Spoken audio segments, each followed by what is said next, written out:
না, এই ধরনের আন্তর্জাতিক নিরাপত্তা সম্মেলনে একজন ব্যক্তি কখনো ফ্যাক্টর হবেন না, কিন্তু যেটা ঘটবে সেটি হচ্ছে যে আঞ্চলিক নিরাপত্তা আসলে এক ধরনের আঞ্চলিক সহযোগিতার মধ্যে দিয়ে তৈরি হয়।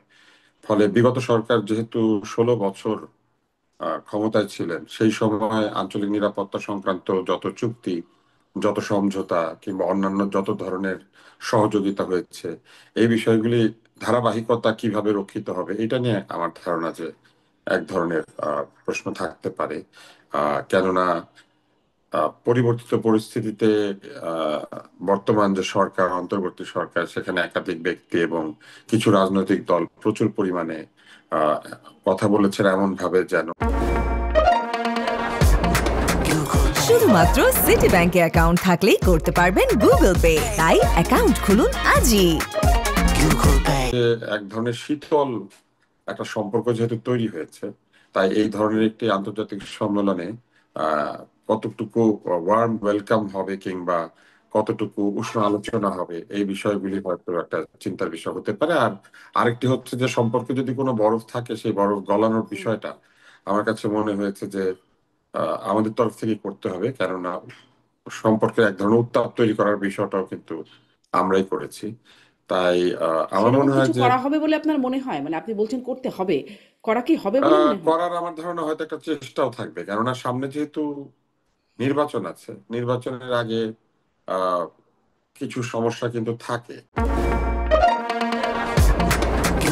শুধুমাত্র সিটি ব্যাংকে অ্যাকাউন্ট থাকলেই করতে পারবেন গুগল পে। তাই অ্যাকাউন্ট খুলুন আজই।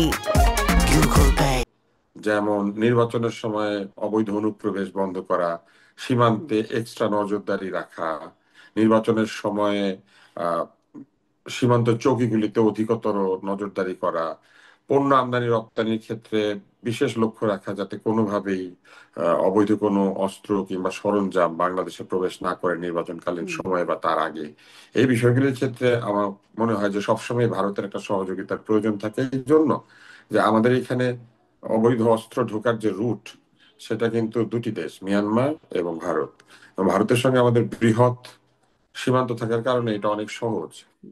বিশেষ করে দেশীয় অস্ত্র শস্ত্র যেগুলো থাকে, আপনি নিশ্চয়ই জানেন যে ভারতে প্রচুর দেশীয় অস্ত্র তৈরি হয়। ভারতে কিন্তু আহ একেবারে আসলের মতো দেশীয় অস্ত্র তৈরি হয়, যেগুলি হয়তো কার্যকারিতা কম কিন্তু যথেষ্ট হুম। লেথাল।